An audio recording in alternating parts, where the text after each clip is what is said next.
LeBlanc reroll is destroying lobbies in high elo, but how exactly do you play correctly? How good is it? First of all, to play this camp you need to meet some conditions. In the early game, you want a lose streak. That means you should play Cypher.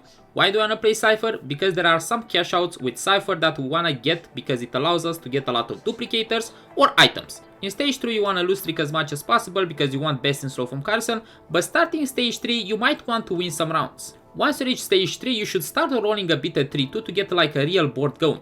You still want the cash out from Cypher, but you don't want to lose very hard. You need to keep in mind that this board to work you need LeBlanc 3, Galio 3 and Draven 3. And for that you need a lot of gold. Usually you want to cash out at level 7 or at 3-7 and you want to aim for certain cash outs. The most important ones are 175 because to get some duplicators or 250. But it's good enough to get 225 also because you can get an artifact that is very good. Talking about artifacts, let's see exactly what items we want. When it comes to LeBlanc, the best items are Blue Buff, Void Staff and Archangel. Void Staff is very good right now because it got a bit buffed. The duration for magic resist reduction it's higher. So you pretty much can apply this anti-magic resist on an entire front line and you can reach backline also. You want Blue Buff on her because you want to generate as much mana as possible. LeBlanc pretty much wants to cast as much as possible because she gets one sigil every time she casts. And the third item can be Archangel, but can be other items like Gunblade, Giant Slayer, JG and stuff like that. Before we move to artifacts, I need to let you know that there's a China build with Rageblade, Sojin and Archangel.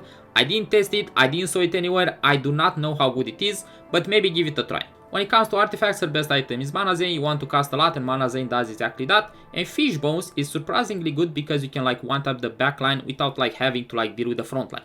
Another important mention here is that Zhonya's is playable, but I don't think it's better than these two. When it comes to secondary carry, the best one is Draven. He's gonna deal a lot of damage. Sojin, IE and Striker's Flare is best in slot. You can make Last Whisper or Giant Slayer, but you want him to one tap with his ult, so these are the best ones. His artifacts pretty much buff his ultimate, so Sniper Focus, and surprisingly Luden's Echo is good once you have him 3-star. And when it comes to Galio, you want any tank items that make sense in the lobby, like Warmogs, Bramble, Steadfast and stuff like that. When it comes to Augments, you want something that can buff any of your carries, so Pandora's Bench and Pandora's Scientist are very good because you can get best in slot. But also you should keep in mind that Caretaker's Ally is very good because you can get LeBlanc. But also Exalted Adventure is very good because you can get a nice combo, maybe LeBlanc with Illaoi or with Echo and stuff like that. But why exactly this camp raised in popularity so fast? Well, there's a few reasons. First of all, LeBlanc was uncontested and nobody really wanted it unless it was some strategist board.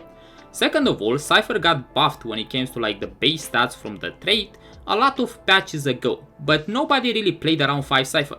Getting 70 AD and AP or your entire team is very good, especially when 4 out of 5 units in Cypher are good.